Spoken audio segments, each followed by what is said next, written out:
We live in a sexualized culture, and there needs to be a space where hard questions are welcome. For many children, a safe space is found in conversation with a non-judgmental person.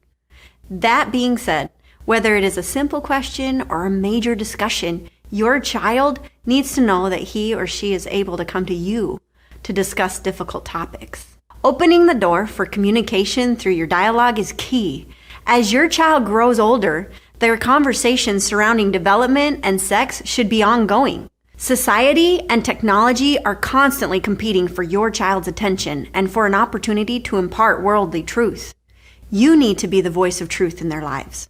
Now you may be thinking, what does healthy dialogue look like?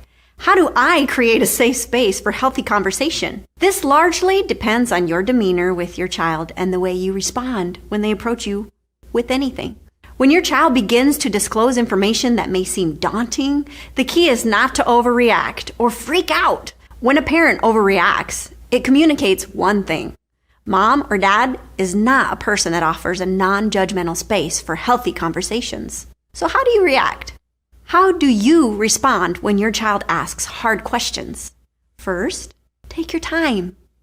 Be sure to control your initial reaction. Responding to a question by exclaiming, "Don't ever say that word," or "Who on earth told you that?"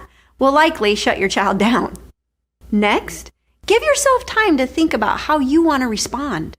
Delay any sort of punishment necessary for disobedient action that may have already taken place. This has a twofold advantage for you. Not only will this give you time to stop and think of a good response, it also gives you time to research or ask advice of another individual on how best to handle the situation. If there's an opportunity, consult your spouse or your child's parent. Regardless of your relationship with your co-parent, as much as possible, inform one another about what is going on in your child's life and work together in determining the best method of conversation with your child. Even if you find that you have the majority of the hard conversations with your son or daughter, your child needs to know that you are working as a team with your spouse and that you are both in agreement about how to handle these topics. Second, listen to your child's side of the story. Ask your child to share his or her side of the story. Show your child that you are willing to listen and understand his or her perspective. Asking follow-up questions will help you gain context into what's being asked or shared and allows you more time to process what's being said. You may gain information that will change how you respond to the situation.